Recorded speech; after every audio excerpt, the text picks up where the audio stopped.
Okay, not knowing has been probably the most controversial thing that Harry and I ever wrote about, or that I continue to write about, and one of the most misunderstood concepts.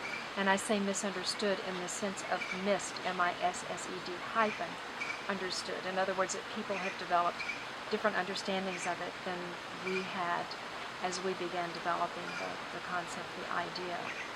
And so Lynn, in one interview, I think you were there, she says, well, where did it come from? And it really came from students asking us after a family had left or a client had left, well, what did you really think? What's your judgment? What do you think is really going on between the mother and the father? What did you think about the way the mother put her hand on the son's knee? And we would just simply say, we don't know, or I don't know.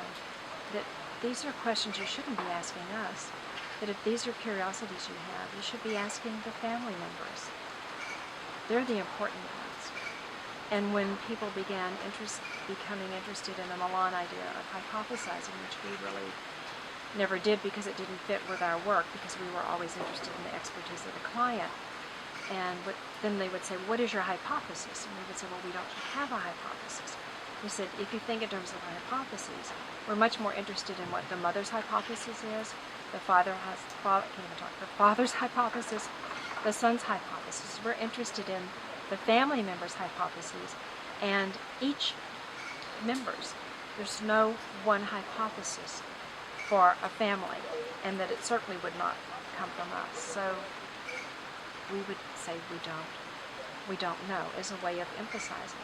Again, there would be discussions about, well, do you think we should do this when next time we meet the family? You think we should do this? And we said, well, you know, these are things you can consider, but when the family comes in, why don't you say, after you left, we had this conversation. We talked about you, and we had some ideas about today, and we don't know where you are today, and what you're occupied by, and how you might like to spend the time, but may we share our ideas with you. And Chris, amazingly, I would say 9 out of 10 times, the learners on our teams had forgotten these very critical hypotheses, these very important questions, these very important pieces of information.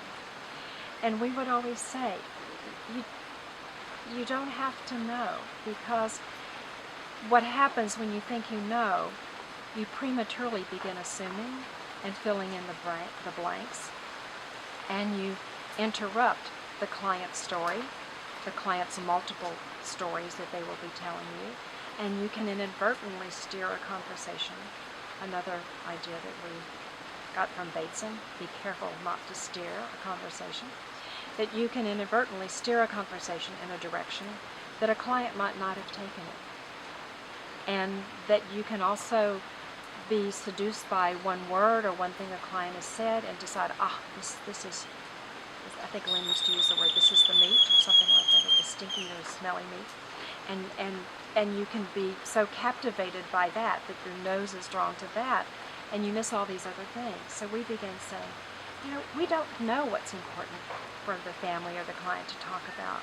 And we certainly don't know how they should be telling their story, or because people don't tell stories. We don't talk with each other in orderly fashions, chronological order, or in those kinds of structured ways.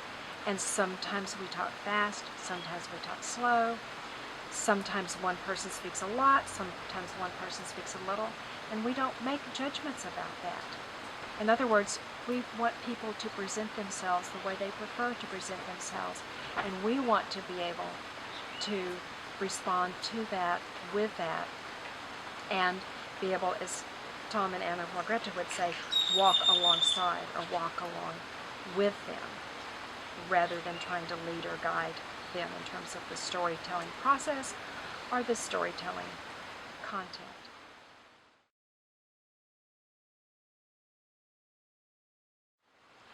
One of the things that often happens is that when a concept sort of emerges, like not knowing, or like hypothesizing, or like reflecting teams, that people begin to take them and turn them into techniques or strategies. So the one thing that I want to emphasize with not knowing is that it's not a technique, it's not a strategy, it's not something that you do to for or about another person. It's not something that you just sort of a coat you put on and then walk into the room with that on. But that not knowing is a concept, and primarily it has to do with how one thinks about knowledge and the construction and the creation of knowledge. And of course, my bias has to do with the communal, the relational creation of knowledge, and that it's not something out there like you go on an archaeological dig and find and discover, or that you can give to another person, put into another person's head. So first of all, it has to do with how one conceptualizes knowledge. And then secondly, it has to do with the intent with which you offer your knowledge to another person. So Harry and I would say, and we've written about, and I continue to write about, that anything that I think I might know, I want to offer in a tentative or provisional manner. I don't want to offer it with the intent of, this is something that I think would be helpful to you. This is something that will give you insight. This is the way you should handle your child, etc., etc., etc.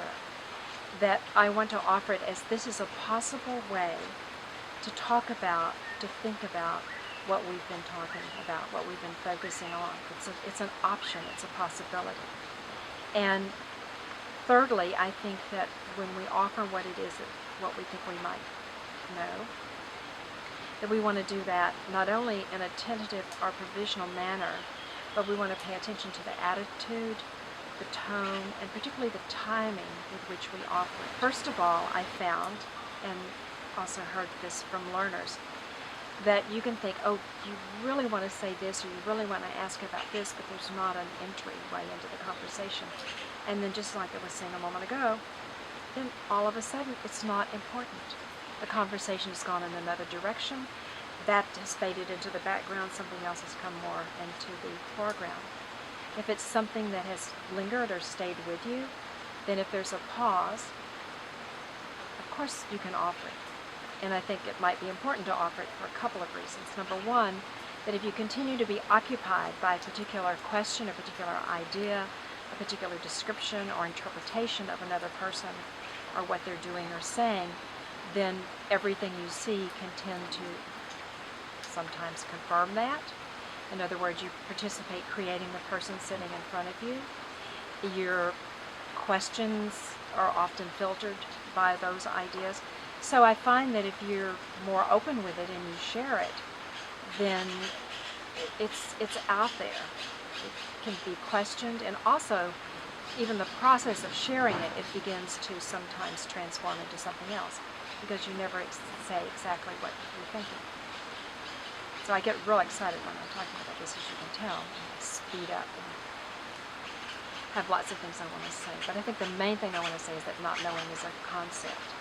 And it's not something that stands alone. It's part of what I call in my writing and in my teachings a philosophical stance. It's a philosophy, a way of being with another person in the world, talking with them, responding with them, singing with them, looking with them, sighing with them,